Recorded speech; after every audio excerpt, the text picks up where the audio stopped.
two great gentlemen here. And to my right. Hi, I'm Colt. My primary job is working as a therapist, but I work a lot with comics and figuring out the psychopathology behind the characters.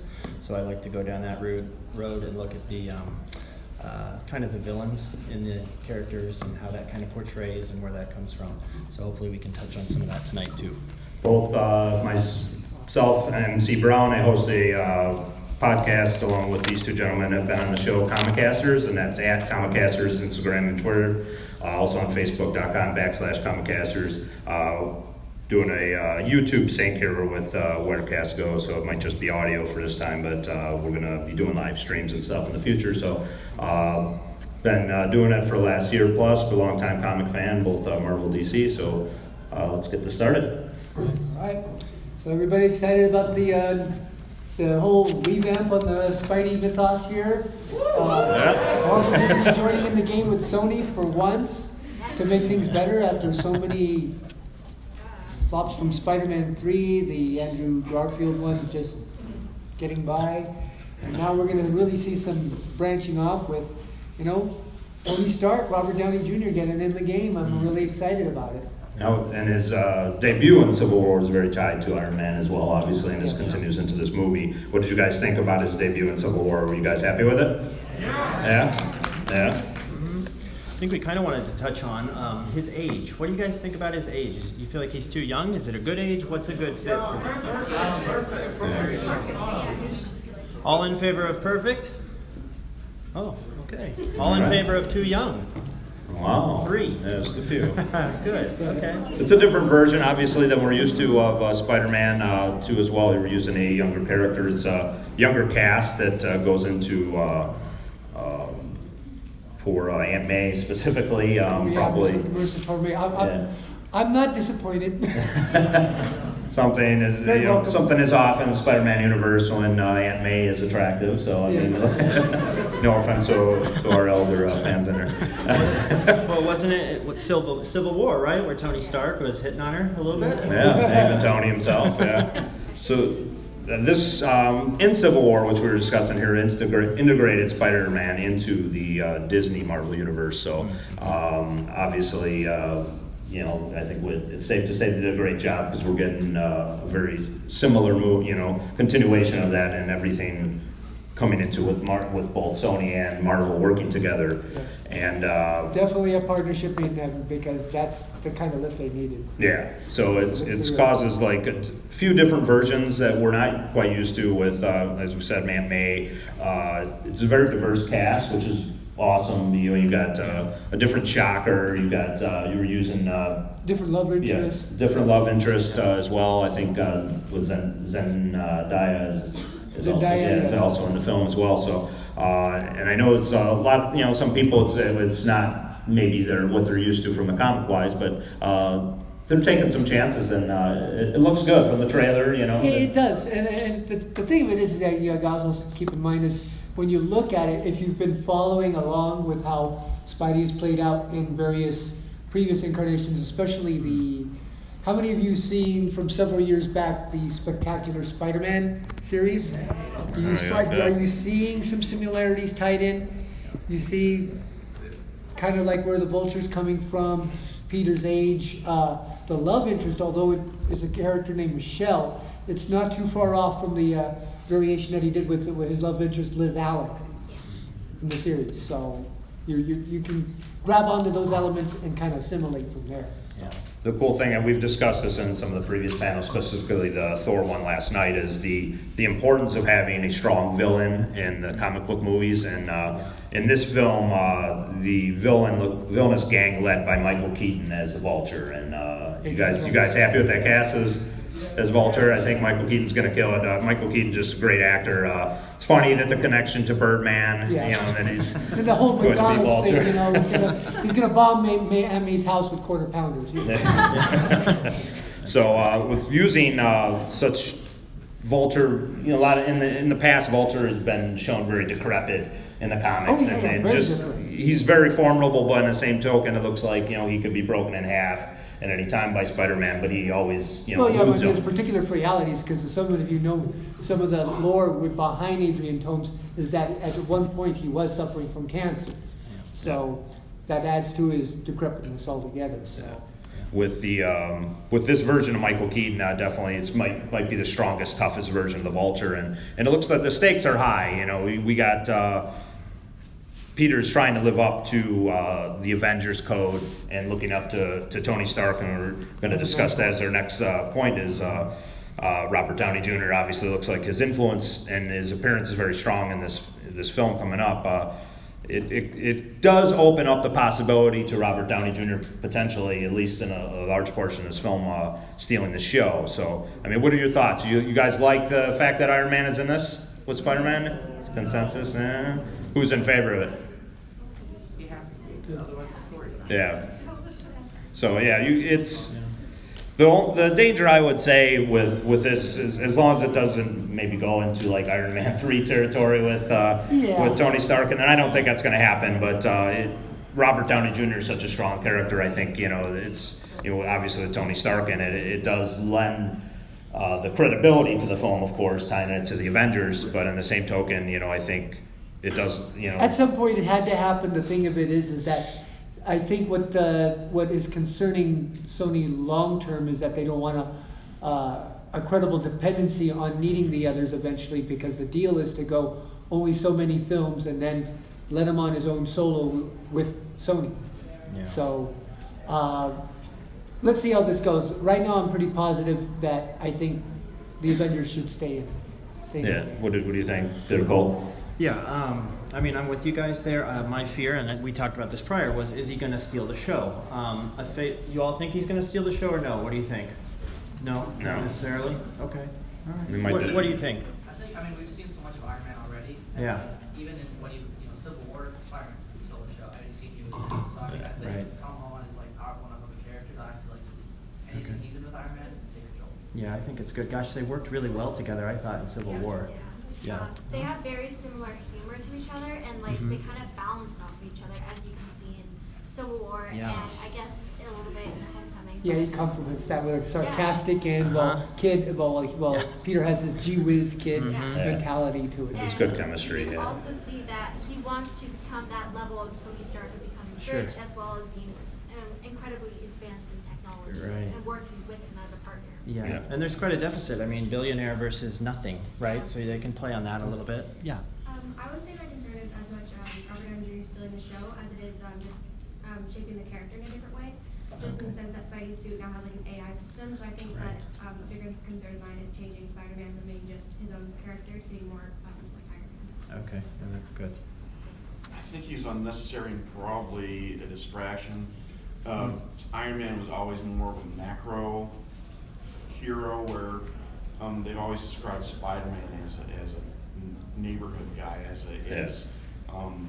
a smaller scale kind of stuff, kind of like the Netflix stuff. Yeah. More taking care of the little crap that goes on every day in the neighborhood that doesn't need. More along the beginning lines of Daredevil, in other words, right? Daredevil and Spider-Man was always friendly neighborhood Spider-Man. He wasn't meant to be going up against Galactus and Thanos and all that. He was supposed to be going after Kingpin, Green Goblin, Well, in a lot of ways, I think that's what kind of prevented him for years before he even, because in Marvel Comics universe, he only became an Avenger in recent times, in the last a decade or two. So it's like he's always been kept away from the Avengers for a reason. He's been the champion of the little people. So the dichotomy, as Colt alluded to, is there. I think maybe what they're using him for is because of Peter Parker's father, being gone. Is Tony Stark that fills the father figure role in this film. He's got Aunt May like his mother, and you got Tony Stark as his father, and I think that's what they're kind of using him as, casting a long shadow over Peter Parker, so he can't live up to these expectations. And I think he's shouldering a large burden, which besides. He's fighting a villain that's seemingly out of his league, and with all the tech guys, you have the Vulture, you got Shocker, I think the Tinker's in there too, and so he's got a gang of guys with a lot of technology he's battling. So that are trying to rival Stark to begin with. If you hear some of the dialogue in the trailers, he's like trying to go up against the level of what Tony Stark offers in Iron Man. And when we spoke about this a little bit of a Thor thing is the importance of having the hero fight from underneath. Yeah. And he's got the pressure of Tony Stark, he's got these villains with all this power and technology, and he's the little guy, he's trying his best to live up to it. It's a lot of pressure. And that's where it's a lot of pressure, because I mean, if you notice, right from that one scene, I was going on that scene where he splits the auto ferry in half, and that's a 50,000 ton ship, and he's trying to hold it together. And if you ever read in the Marvel statutes on the weight capacity of how much Peter can hold, that's like 1,000 times over. So he's like struggling right there, and it's like, and no wonder why Tony comes to him and says, "You're playing way out of your league." Yeah, it's just a great line in the trailer. Like, you know, if you're nothing without the suit, you need it. Here. What do you got for us? So you said that Tony Stark was taking Peter's bodily figure. Yes. But I think that could be a problem, because Peter's motivation for his great power and great responsibility is the death of Uncle Ben. And if Uncle Ben's death is not incorporated in the film, then Peter doesn't really have a reason to be Spider-Man. And that could be a problem. That's an excellent point raised. I think we're also still in the speculatory stage, though. We don't know how much of Uncle Ben will be in the film as flashbacks and such too. So we're still kind of, you know, yeah. So I mean, that I think, you know, how from the other films and how much they've used the origin, I think it's been their, I think, goal in this one is to kind of maybe, try to go away from it. I think that's where they maybe might use Aunt May to hopefully reference Uncle Ben in ways to help him, but physically I think you're seeing Iron Man maybe fill that role maybe more, but hopefully they don't forget about Uncle Ben. Yeah, that's really good insight though. Good job. Definitely. Let's we'll come to the back, from back to front. Go ahead. So I partially comment off of what his question. I partially agree with that, but I also think that it's not so much that his lack of motivation to become Spider-Man. I think that more so he uses Tony Stark as a figure to go about fulfilling his goal to accept that responsibility and reach that greater purpose. So I don't think Tony Stark's going to take his motivation away. It's just going to give him the ability to go about having it done. Yeah, that's a good point for sure. Spider-Man right here. All right. I believe that Tony's actually not going to be in that much of the movie, but Sony is trying to push that this is in the Marvel Cinematic Universe. Yeah. So they're using all the Iron Man scenes in the marketing, because there are some people out there that don't know that this is part of the MCU. Yeah. They're like, oh, another Spider-Man movie. But if they show, no, look, Iron Man's in this, he's in the Avengers world, it might get more people that aren't in this room to go see the movie. That's an excellent point. You could be looking at the majority of Iron Man's influence, you know, in the film from the trailer, and it's very well possible. Yeah. So from a marketing perspective, I think that's wise. Yeah. How do you guys feel the fact that Venom hasn't been introduced and we're already past Civil War? How do you feel that's going to affect how Peter, his personality actually is to what it is now? Well, you got to also remember he was already made his presence in the third Spider-Man Tobey Maguire film. Well, yeah. So that's already been played out. So what you're seeing is more of a rebooted context of him. Well, Yeah. that's the point. Yeah. They didn't really specify that this is reboot. They just kind of threw him in there. Yeah. Right. It is for Spider-Man, because it's even though Sony is gonna, as Dan said, Sony's gonna take the reins eventually. That's their plan, obviously, and Disney knows that. But I think with this, I think they're trying. They got you've heard about the Venom movie, right? As everybody, with Tom Hardy. But I think they're gonna go with Venom's own movie, and then they're going to bring probably them together, I would imagine, at some point. You know, that's inevitable if they're both successful. I mean, that's fine. It just seems weird that they're kind of just completely throwing it off, and it's just like Venom just appeared on the sky instead of being with Peter for some time. And then I know we had, as Dan said, that was obviously a very truncated, abbreviated version of that in the first Spider-Man trilogy. But I think they're just going a different route, and it's just I think it's Sony's way, just like X-Men had branched out, and they still continues to do. Sony, because of their limited rights holding and what they're trying to do with the Spider-Verse, is probably try to establish Venom as its own franchise of movies, and Spidey, obviously, and then eventually it'll be a bigger deal when they come back together again. Yeah, that's, I believe, what their plan is. Anybody else with any feedback or any questions? Right back there. So between the three villains, who are you most excited for? So Vulture, who are the other two? Who remembers? Shocker. Yeah. Shocker and The Tinkerer. Tinkerer. Okay, Yeah. is everybody familiar with those characters Shocker. Yeah. for the most part? Okay. Tinkerer. Tinkerer. Was only in the books a couple of times very early on. Basically, all he does is he invents gadgets for villains. It's safe to say, I think, after Batman, I think Spider-Man's got the most, eccentric and diverse villains, and I think that's one of the big draws for me to Spider-Man. Like, with Batman, Spider-Man, both the villains were very just charismatic. They came off the page when reading the comic and, any of the cartoons, of course. How about you guys? Is there a particular villain that either you've seen and you want to see again now in the Marvel one, or that you have not seen that you want to see in the Spider-Man movies? Carnage. That's a good one. Yeah, good one. Actually, we were discussing Carnage last year when we were saying the best DC villain, DC to Marvel villain Yeah. brawl, and Yeah. I mentioned Joker versus Carnage. Joker versus Carnage. Yeah, that would be a hell of a That fight would be a there. hell of a fight, yeah. Anybody else? We got one for Carnage. The Mephisto? Hobgoblin, not the green, but the Hobgoblin. Okay. Mephisto. Yeah, the Hobgoblin. Mysterio. That's a good choice. One of my favorites. Definitely, I would love to see him. In the back, Yeah. Graven. Yeah, it's a good choice. How many people would love to see? I know they've mentioned this before. I don't know if they're still going this route. How many people would love to see a Sinister Six movie? Yeah. Do you guys think it could sustain it with a limited influence from Spider-Man, or would you want him as almost on the flip side as Spidey as the adversary to the little guys, trying to get I ahead? think they got to do the Sinister Six storyline. Yeah. They can't be a Suicide Squad. It's Yeah. got to be they come together and Spidey is just overwhelmed. Yeah.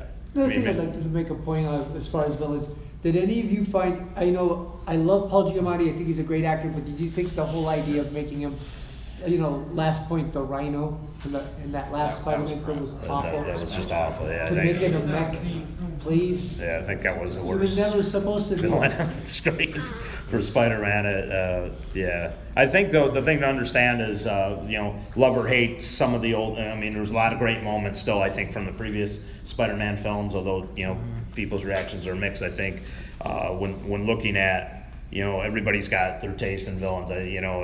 And I loved Doc Ock from the first Spider-Man. I thought, Alfred yes, Romero, from Green Goblin, I felt has never really been done the way I want to see him. I think that's the one problem. I mean, I Defoe know almost Defoe had played the a- right personality, it's just the way they crafted him. Yeah, he played the great Norman Osborn, but like the look of Green Goblin, and it's tough to pull off. I mean, he's basically in a green mask and purple. Right, they and didn't green want to go with the whole leotards. metamorphosis. Yeah, route. but I mean, he had the great, I think the mental aspect down. I think I just want a better looking Green Goblin for the film, and that's what I'm, would like to see myself I'd like to see it personally. there, yeah. I mean, is there a villain yourself, Colt, that you'd like to see? Yeah, I mean, a couple of things in regard to that.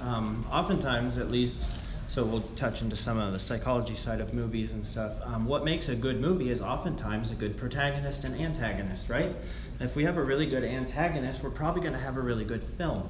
The good example of that is The Dark Knight, right? If you remove the Joker from The Dark Knight, it's really not a very good movie, right? But we have a really good villain.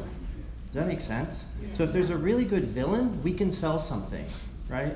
So if we say, okay, there's a villain that doesn't have a very good story, that's a hard selling point for most things because heroes sometimes can just be kind of boring, right? Think of Clark Kent. He's a very boring character, right? But then you bring in Lex Luthor and you bring in okay, that gives us diversity, right? Obviously Spider-Man's a little different because we're kind of cheering for the underdog, right? But even then, he's got these big guys he's got to go against, which we start to side with the little guy. So here again, to bring it back to the Tony Stark piece, I don't know if that's going to be a good fit. But if we have a good villain, typically movies and books and everything go really well. Yeah, especially when they have that sarcastic, Totally. charming, debonair personality Yeah. like Lex Luthor had. Especially, I mean, Gene Hackman did it eloquently to a degree in the first Chris Reeve Superman movie. I mean, the way he talked Sure. to him as he was luring him over to his hideout.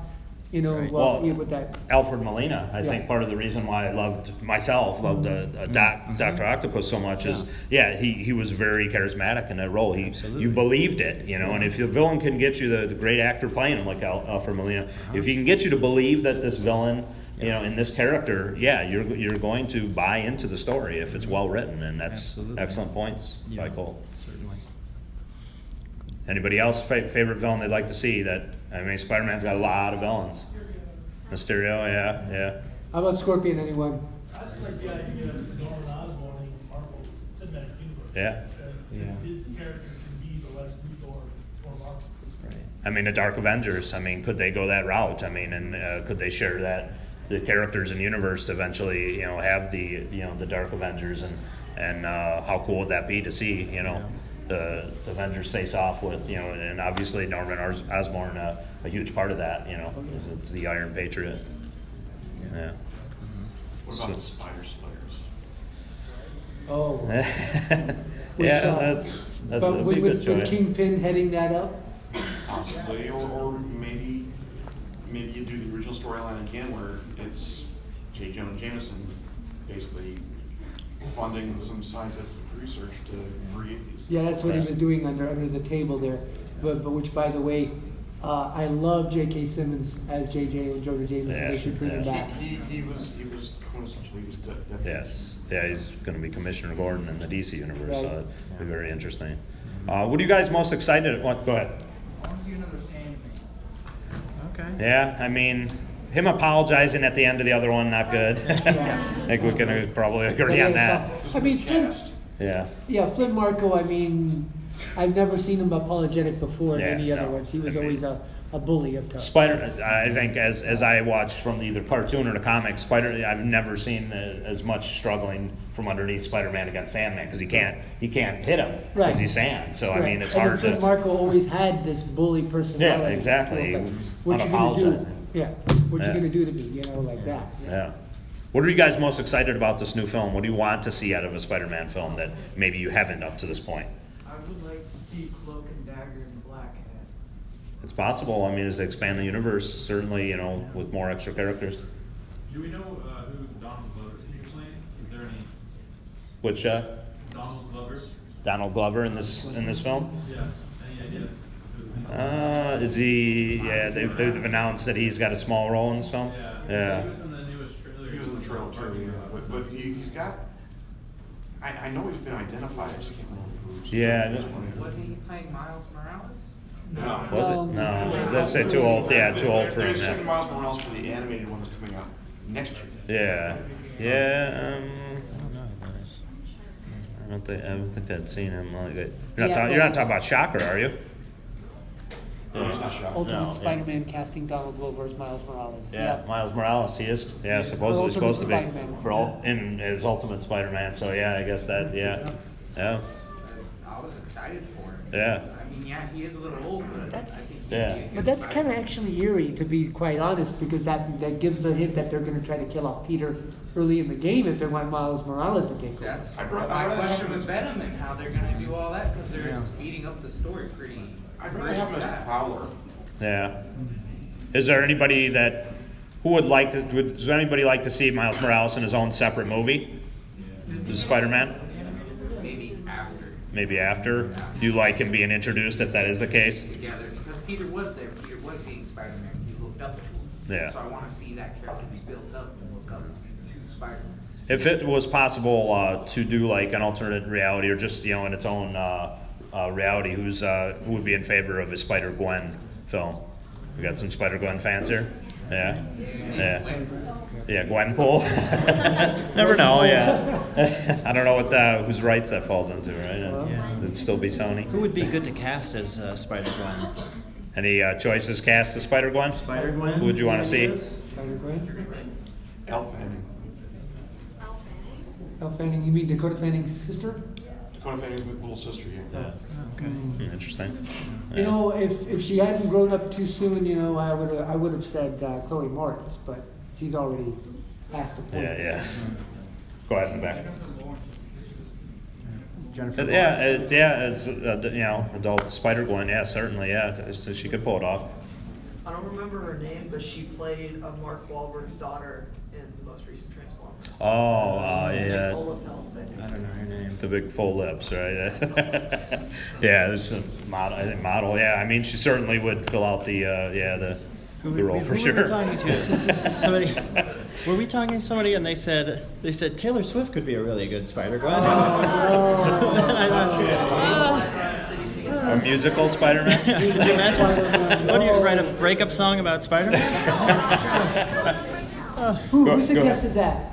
Al. Go ahead. Have you seen The Nice Guys? Any of you? The one with Russell Crowe and Russell Crowe, yeah. Ryan Gosling. Yeah. Yeah. Ryan Gosling's daughter, Marjorie Rice. Yes, she would be good. Yeah. She might be good. She may need a couple more years, but yeah. Go ahead, right here. Might be a bit random, but Amelia Clark. I can see that. Yeah. The girl who plays Marjorie Tyrell from Game of Thrones. Dolly Dormer? Oh yeah. Game of Thrones, yeah. So, what about anything else from as Spider-Man fans that you guys are? Is there something like a storyline from the comics that you'd love to see that they haven't touched upon? I want to see the storyline where Dr. Octopus like switches bodies with Peter and becomes like Spider-Man. Puts Peter Yeah. Jerk Peter Parker. Yeah. That would be very cool. Yeah, I mean, it might be a good way to reintroduce Dr. Octopus as well. I mean, if that's down the road. If you want to do that, all you have to do is have the Wolverine's where he is going to marry Aunt May. Yeah, that's The true. one-day more arc? Oh, that would be good. But then you would have to find some way to slowly introduce Mephisto. And the closest thing that introducing Mephisto would have been through Thor. Yeah.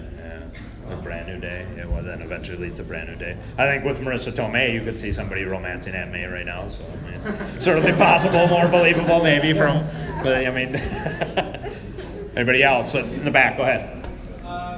The inheritors of the Spider-Verse with the Spider Hunters and what makes Spider-Man I think if they could get Spidey franchise on track, I mean, how cool would it be to see all these different versions of Spider-Man? You got, well, you could have Scarlet Spider, Spider Island. You got the, so many different characters you could do in one massive Spider-Man film. Yeah, I mean, you got Jessica Drew. You got Spider-Gwen that could be introduced. Yeah, Arachne, the other version of Spider-Woman. Yeah, Julia Carpenter. Yeah, right here. It'd be fun to bring back all the older cast members from the Spider-Man movies and like a Spideyverse too. And see Oh yeah. Oh my god. If they kill Tobey Maguire quickly and the Spider-Man. Sorry to any Tobey Maguire fans. Right here in the Yellow Lantern hat. We see Agent Venom. Yeah. I'm a big fan of Agent Venom. Yeah, it would be very cool to see him. Flash Thompson. I think especially with in recent years, he could probably hold his own in a movie. I mean, you got Tom Hardy as Eddie Brock, but it would be cool because it's a tragic story with Flash Gordon in the Flash Thompson. Flash Gordon, Flash Thompson in the military, and see how using that storyline and stuff. I think it would be very cool. I mean, I'd much rather see him in that way than maybe in the Guardians of the Galaxy movie. I know that Venom was incorporated into that series. What about Triple J Jr. becoming the werewolf and then Spidey fighting him? Yeah. Have they casted J. Jonah? Is he in this film? I'm not sure. Is there any choices for a new J. Jonah Jameson that you could see somebody being? J.K. Simmons all the way. I'm sorry. I love It's Commissioner Gordon now, Dan. Sorry. That's funny. Right here. Bob Odenkirk from Better Call Saul. Bob Odenkirk? Bob Odenkirk. Yeah, he's in all. Yeah, he would have to do a massive makeover. I mean, Yeah. yeah. In the back there. Do you have a question? No. What about anything else? Anybody excited for anything in this? The new opportunities with obviously a third reboot in the franchise. We got some Scarlet Spider looking Spidey from in there. Do you guys like the fact that with his suit being from Stark, that he has to kind of ground roots to a homemade costume? You guys interested in seeing kind of like Spidey without maybe like his super high-tech gadgets The and way stuff. it is, it's almost Iron Spider anyway. Yeah, Iron I mean, Spider, yeah, exactly. with Stark. So I mean, yeah, you. As opposed to other incarnations they did with like Ultimate Spider-Man, they had a suit that gave him like spider wings that was developed by Reed Richards. Yeah, yeah. And that automatically folded over him like kind of like the Venom suit. Yeah, yeah.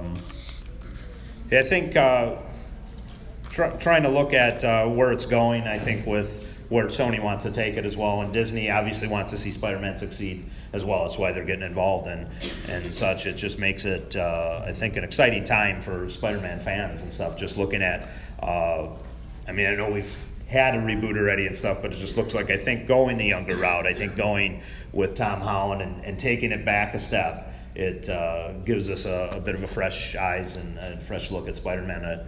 It looks good from the trailer. I'm excited. I'm excited for the villain and Michael Keaton. I'm a big Michael Keaton fan. I think him as the Vulture is going to be. Just as long as he doesn't awesome. grab him and he goes, "Who are you anyway, man?" He's like, "I'm the Vulture." I don't think we're going to see that. Go ahead, right here. I just want to know your opinion on the drastic changes they made to Ned Leeds. Because in the comics he's the Hobgoblin. Yeah. Works on a deal with Peter. But here they kind of turned him into Miles' best friend from the Ultimate Comics. Yeah. And he knows he's Spider-Man, so I just want to know what you think about that. And Ned is Leeds. Ned Leeds. That's his friend in Yeah. who finds out he's Spider-Man. Right. Yeah, that's an interesting take. I mean, they've done that storyline like friend turns evil on him. I mean, they did that with James Franco and making him like the Goblin or whatever he was. Only because he was doing it out of resentment because of what happened to his father. Yeah, and He did it in the books too. Yeah, and it's happened. He's taken over the mantle, but if they did it, if it's done right, it's tough, because you always have those, turn on him storylines, and if they can make it, believable. I mean, can he switch to being serious? Because he looks like he's used as a lot of comic relief in the film, and that will have to be a drastic turn. And for the actor, he'll have to do that. I mean, depends on how much. The character Spider-Man lends itself as always has to wisecracking and comedy. So I think Right, similar to Deadpool. Yeah, and he can pull it off. Only a little less visceral and probably Yeah. It's just more wisecracking and stuff, and that's just Spidey's forte. And I mean, it's just this is right down, I think, Disney's alley. They want the lightheartedness and Spidey's. I know they wish they had the rights to do it, solely them back, but they have some huge influence in this film, and I think you're going to see the Spider-Man you know and love. Good. Yeah. Anything else? Any questions or anything about the new movie or anything? Go ahead. So you said earlier you would be interested in seeing the Goblin possibly coming to the MCU.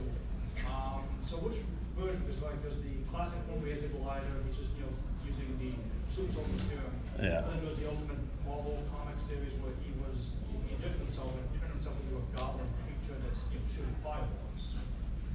Yeah, what do you guys think? Hands up for who likes human Norman Osborn? Yeah. Beast Norman Osborn? Yeah, I got a couple for him. Yeah, I don't know. I've always seen him, like Colt said, it alluded to the Lex Luthor. I think that's Norman Osborn in there. That's the Lex Luthor of the Marvel. Would love to see the Dark Avengers if that could be made happen, but I just I want to see it. Like, I think aesthetically, I want to see him a Green Goblin that obviously who's modernized and looks. He's not going to look with the hat and everything, but he's something that looks cool design wise, and I think just the madness in his head. He's better as a psychotic. Yeah. But there's so many there's so many ways that they can bend Norman Osborn because he does Dark Avengers, Heroes for Hire. Yeah. I mean, Thunderbolts. Yeah. Right. Yeah, he was the leader of He's all Thunderbolts. over it. I think they've used him behind the scenes a lot in there, and I think that's kind of untapped. If Disney can have access to the Norman Osborn character in some of the other movies, and maybe that could be worked out, I would love to see that version of Norman Osborn's influence over the entire Marvel Cinematic Universe. He's Marvel's Lex Luthor. Yeah, plain and simple, yeah. I was just wondering if you guys had any fears about them basically continuously using technology to make these bad guys, and they kind of blend together, and there's no uniqueness to them. Yeah, it's tough. Yeah, I mean, we're trying to think. Because like what Colt handles here is the whole psychological level of what they have to be. Because I mean, people find Batman intriguing because of the rogues gallery and all the psychological facets each villain has that are unique to their own. I mean, sure they have their own technology, but the psychological facets what separates them each uniquely. And then, like you said, the Spider-Man villains are not given much. I think a perfect example might be what one of the gentlemen in the back said, or who had suggested, was Craven. That's a very psychological storyline. Craven's hunting Peter, he's hunting Spider-Man, and the psychological aspect of that story, I think they've never used Craven in any of these movies as well. That could really get under his skin in a different way without having to use technology. I just remembered, here's a villain we didn't touch on, along with Craven, that was used a lot in the Spidey animated universe circa 1990s, Morbius. Now, Morbius has his own uniqueness. He's a tortured soul very true. Who was made into a vampire-like creature against his own will. That's Spider-Man's answer to Man-Bat, kind of like, and he's, like Marvel Knights and stuff, Morbius's fan base has grown. That's a potential spin-off for a Sony Spider-Verse movie is Morbius himself, so yeah. With, occasionally Blade wanting to go after him. Yeah. Because he considers them an abomination. Yeah, right. One thing I thought that Spectacular Spider-Man was doing well, and what I think they tried to do with the Amazing Spider-Man movies, was that most of Spider-Man's villains were coming from Oscorp. Like, they were being provided the tech and the funding and stuff, so like, that's the route they could go down. That was teased in the other movie, as well as there's some other things being teased in that as well. I think I think that's where they were trying to tease the Sinister. They wanted to do the Sinister Six at that point in time. They were really trying to push that hard, but they're I think going a different route now with obviously the new Spider-Man and Venom now. So I think it might be trying to establish their own different characters in the Spider-Verse and maybe eventually bring them together for like this Spider Island or some other story that they could do. I think it was that they were pushing for too much and they weren't allowing some breathing room for those Andrew Garfield movies to take hold, which they were not yet ready to do. And then the big disappointment with the second one, and that threw Secret Six all. Which took it off the table. Did you guys like the second Andrew Garfield Spider-Man at all? Did the Gwen Stacy death? Did that? Nothing. Yeah. I wish I didn't like that. Yeah. Didn't make Electro sympathetic like that. Yeah. Because I remember, from what I remember, like the Ultimate comic line, he was just kind of a jerk. Yeah. Sometimes you don't. I personally think that sometimes you don't need to make a villain sympathetic. Yeah. And sometimes they can just be a jerk just to be a jerk. Yeah. Right? You should have went out altogether. Yeah. And another thing, the whole idea of making, Harry Osborn like this emo-ish takeover for the Goblin was awful. And then this whole idea between the first movie and the second movie with the Stacys being knocked off one after the other. First the father with the lizard, and then Gwen herself with this knockoff of the Goblin. I mean, it was a recipe for disaster, and I don't think they should have went with making plans for and Colt said it here, I said it in the Thor panel, it's when you fail in the villain category, the movie is inevitably going to fail. If you look at how bad that the lizard was, you look at Rhino, how awful that was, and they can't get the Goblin right. All these things have led to this movie, so the important thing is using new villains now is getting them right, and I think they're on the right track. I mean, I haven't seen too much of Shocker except for what was teased there, and I'm a big fan of Shocker. I would say him, Electro, Mysterio, or would be in my top three of my favorite personal villains of Spider-Man, and I would like to see these done right. I mean, you really need to get his villains, because his villains, like I said, they rival the Bat villains. Out of anything after Batman, for me, Spider-Man's got the best set of villains. He has. That's what has drawn me in over the years, and I think you have to get him right. And I think really, I mean, you look at the previous Spider-Man movies, I'm looking at Dr. Octopus, that's Alfred Molina's. That's the only one I really felt like they nailed. And Norman Osborn has his own psyche, not necessarily the Green Goblin. And Norman, I mean, I'm not want to trash William Dafoe's Green Goblin. It's just not visually what I wanted to see out of it. Yeah, and oftentimes, at least when we talk Marvel DC debates, DC usually has a more rich history of their villains.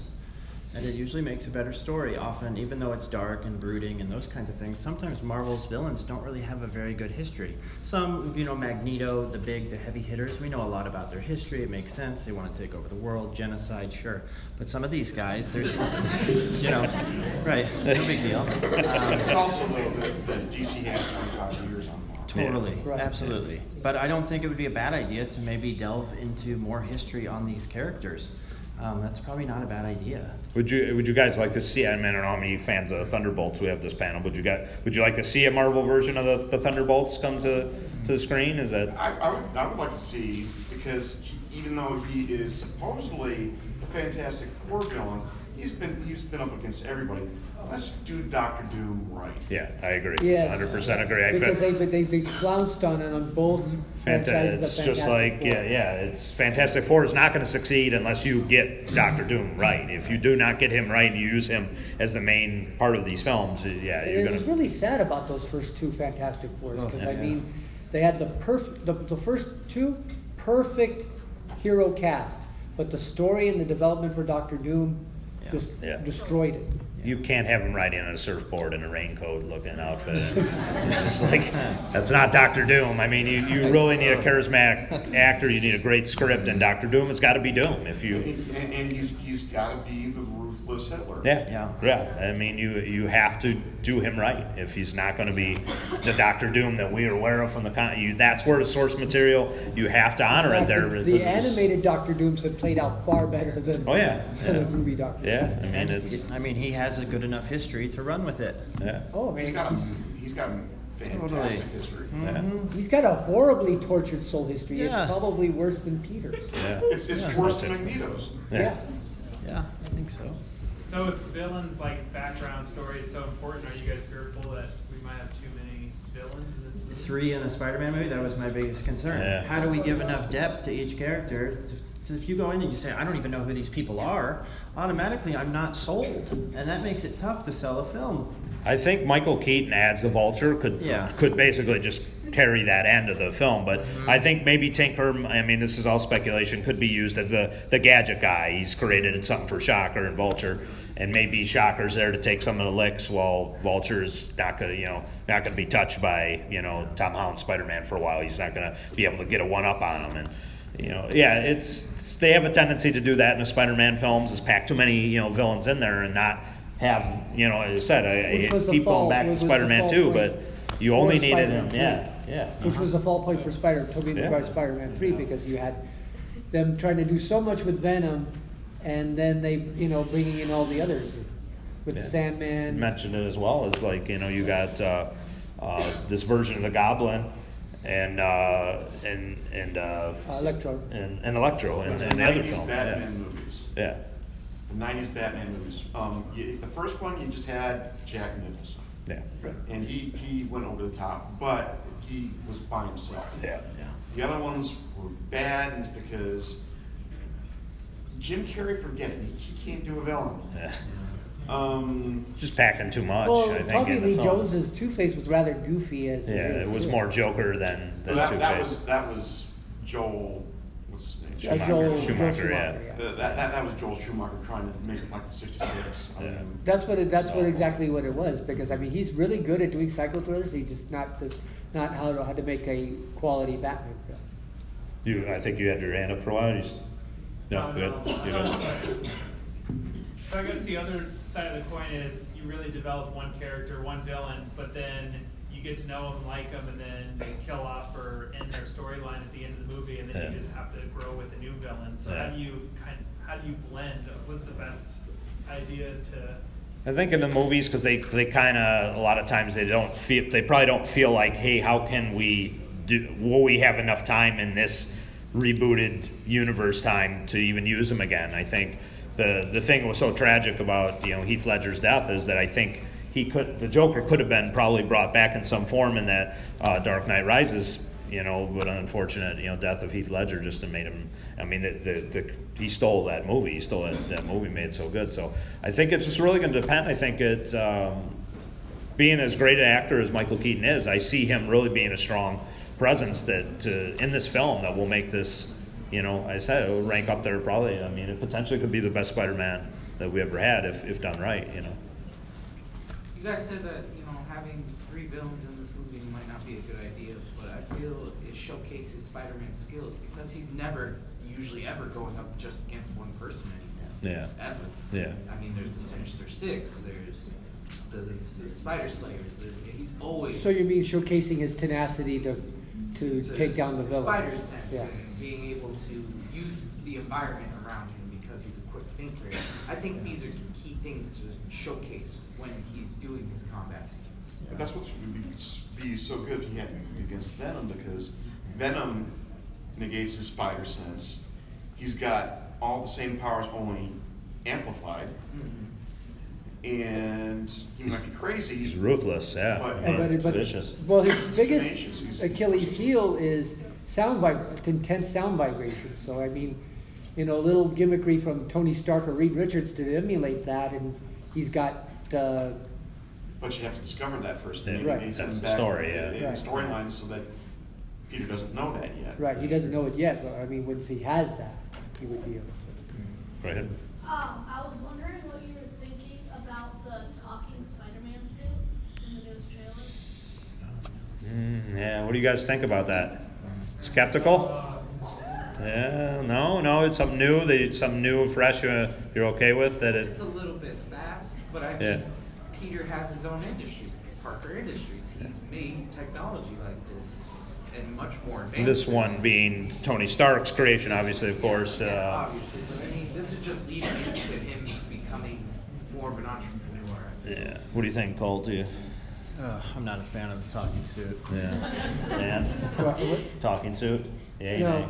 No. Not the AI. No. Not the AI suit. We could give it a chance, obviously, but I don't know. We'll see how they do. I don't know if he's really going to be in it that much. I mean, again, to play into what the gentleman here was saying, like, you may not see as much Iron Man as you think he's going to be in the film. They may not have that talking suit in there as much. He might be in the Scarlet Spider-like suit. They may have to retcon it by a segue explanation, like, let's say, Tony bringing it to him and saying, this is similar to what I had with Jarvis, and then maybe that would be more plausible, but just to bring it in like that, no. What do you got? I think the movie's gonna be like about him kind of like finding that he has to be his own Spider-Man and not try to be like Iron Man at all. So like in the end, I think by the next Spider-Man movie, they're gonna get rid of the suit because he wants to just like be him, not be Iron Man. He's the ultimate underdog. I think we've all mentioned this on there. It's like Spider-Man's going to be fighting from underneath all the time. He's a young kid, for Pete's sake, fighting adults, and he's a genius. Obviously, hopefully they really. I know that was teased in Civil War. At least his IQ. It's just like we need to see that too, because I think in the other films, like you got aloof, Spider-Man, you got some more social outcasts, emo Spider-Mans. You want genius Spider-Man because he is a child prodigy. That's his. That's how he gets in the Empire State. That's how he gets. Yeah, that's how he gets in there to be bitten by the radioactive spider to begin with. To have audience with adult geniuses like Otto Octavius. It's where he is. What do we know about the symbol on his suit, the spider symbol where it pops off? Do we know anything about that yet? So maybe It's robotic. Stark-related technology. Activate it and it goes off and flies. Oh, like the drone, like Spider Drone, yeah. So I think it's their take of just introducing more modern technology to the movie and the universe. I mean, it's interesting, yeah. I mean, it's certainly, it's the same thing with like the AI. You give it a shot, see how they execute Or it in the the auto film. fit on his suit that it balloons up and it sizes down, and it's like that jacket in Back to the Future too. Except it doesn't puff dry. Ned doesn't permanently ruin his spider suit as soon as he puts it on. It's always good. Always worry about when your friend will put on totally big guy in a little coat. Chris Farley reference. Right here, go ahead. What do you think about like the expression, like eyes? Yes, that's a good question. Like, you guys happy that his expressionary eyes are being introduced into this kind of Marvel shared universe with Spidey, showing the different. You don't like it? No, it's like, what purpose does it serve? In Maybe stuff not to like the Batman and the Spider-Man cartoons, it helps emote better. Yeah. But that's also not realistic. I mean, It isn't realistic, but when you also consider that they've done that in the old animated versions of the Garrett Lawrence cartoons. Whenever Spidey was knocked out, they go black. Yeah. Squinting, which is, The you squinting know, and all that. But in you know, what set of eyeglasses have you ever had? True. Where the lens shrinks. There's two Or goes sides to completely this, gone. yeah. I think it's more of a fun thing to kind of like Dan said, you know, those who remember the real old Spider-Man cartoons and the comics and stuff. I think it's just like to bring the Steve Ditko, like he's, you know, in there. I think it's just more, I think more of a fun nod, and it's something different. I mean, you know, and see how it works, you know. I mean, there's still an element in every movie. We have to suspend our disbelief a little bit, right? I mean, at the end of the day, like, he's not real. So, sorry. What? Spoiler. What? Yeah. If you're gonna kick me off the panel now, I'm sorry, but he's not. What did you have here? I think it also adds on to like Disney with it. Like he wants a more lighthearted side, and also to be like, because Spider-Man is somewhat sarcastic, and he is like very joyful in some ways, and like him saying something like. Garfield even mentioned it, like, oh, you brought a knife, that's totally gonna scare me. Like, just to bring it back to the comics and how, like, sarcastic he is, like, you can see, like, you can visualize his eye roll, and it's just, like, him smiling or something. It allows the, you know, because obviously they're, you know, animating them somewhat through there, but it allows you to see certain things that, you know, like I think if we had Dave Beatty up here or any of the other artists we've had up here, you know, that they can, you know, use just subtle little things in the eyes to really convey a lot of stuff. And I look forward to seeing it, because I grew up with that Spidey. Yeah, and the way of him, that personality actually, like I was saying, you know, the humor being similar to Deadpool in some ways. Yeah. That, you know, there's toned been, down. toned down. But he's, in a lot of productions, they've been toying with the idea of making him break the fourth wall, just like Deadpool with the audience, talking to the audience directly about his predicaments and certain points in the story. Definitely not. Just go ahead. This is about like the costume stuff. You know, in the original, the Tobey Maguire movie, you see Spider-Man, so you get like torn apart. Yeah. As he's going through like all these battles and stuff. And you know, in the Disney's MCU, you don't see that with superheroes. They go through these battles. They get like scuff marks and stuff, and you know. I would appreciate it more if they added that bit of realism, you know, seeing their suits get torn. I think Spidey is like one of probably the most prominent characters. Like every cover from the old Spidey's comics, something's torn on him, and his mask is off, or they got him up there, and he's Something I miss, I wish. Yeah, he's hanging upside down, and his mouth's showing, and it's just there he's got it's torn right here, and he's got blood coming out of dripping out of his mouth. He's got a bruised cheek, you know. It would be cool. I mean, if that's incorporated, I would love to see it too. Yeah, because that's anybody who's read Spider-Man comics and knows that Spider-Man's probably getting torn clothes more than any superhero out there. Yeah. Go ahead. I thought the eyes were explained in Civil War, because when Tony found his suit, he's like, hey, how could you see out of these goggles? So it's kind of like when Spider-Man's wearing his suit, when he's squinting, the eyes magnify, so he's squinting. Yeah. When he's opening his eyes, like, oh, what's happening? They wide. So they're matching the purpose as he's wondering. Yeah. Like, that's just like the lens is designed to like change his vision depending on how he's. Yeah, and that's an excellent point. Yeah, that is true. That was from there. Yeah. Anybody else? Go ahead. I've actually seen some cosplayers with functioning lenses for the. Interesting. Wow, that's pretty cool. We wish they were in here right now. Yeah, We'd like to see how they work. Yeah, get a picture of that, get a video clip on that. That would be awesome. That would be. Yeah. We're at the 53-minute mark. Anybody? We're still in a fan. We're pretty much in a fan interaction stage. So any Spider-Man memories? What he means to you over the years? Anything you guys want to share? We'd be happy to interact and engage with you guys. Anything? Anything more? What do you think about the aesthetic of like the villains? How they look. I like the look of Vulture. I mean, he really looks ridiculous. I mean, to think about it, he really looks ridiculous in the comics. I mean, he's like a big fur collar, and he's green. Why is he green? More organic wings. Going for that armored look is probably the best thing I've ever seen. He's scarier now instead of an old man in a green winged suit, So definitely. Yeah, I mean, so I think I like the look of the Vulture. A more modern Vulture, it's the comics were made like made way back then. Now they're modernizing the heroes and stuff, and this is more modern technology incorporated into Vulture. I agree. Yeah, I think it makes for a cooler Vulture. I think, and that's pretty huge. Go ahead. I know, like, if you guys watched the trailer, like, I read a comment to, like, actually notice this, but, like Vulture, like, picked Peter up and, like, just reached kind of mechanically. Birdman, like you did in Birdman? Rusty hinges on the talons. Yeah, that's right.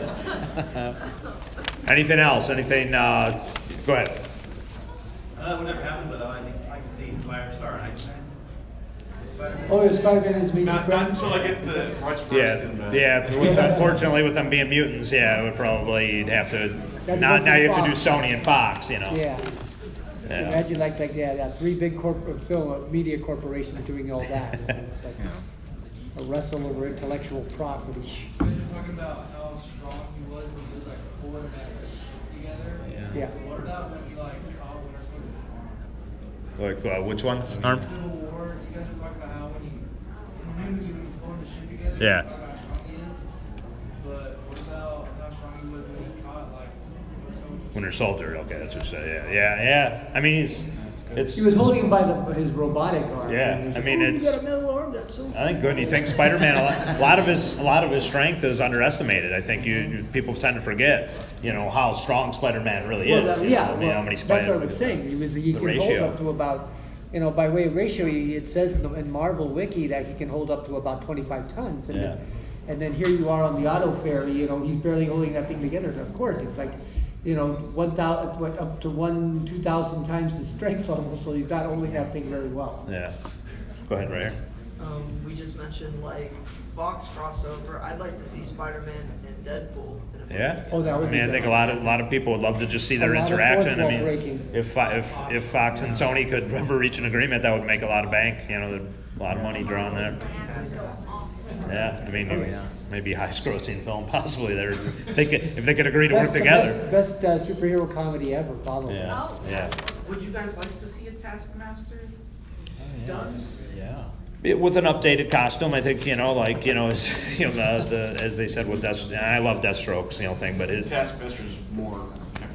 Yeah, I mean, it might be tough, but I mean, he would be a formidable foe. But I think you have so many Spider-Man villains they haven't done. It would be tough. I mean, are you just talking like in other movies or in Spidey? In general, I mean, I've never seen. I think it would be cool to even see him in Agents of S.H.I.E.L.D. I mean, I think that type of, he would fit maybe right in with that as a whole season-long arc or half-season arc with them facing him. Spider-Man with the eyes just arrived, by the way. There he is, yes. I think, gentleman right here, do you have a question? Right here? I remember back in like one of the issues in the old 60s comics, he fights, I think it was like Dr. Octopus, and the Sting falls on top of him.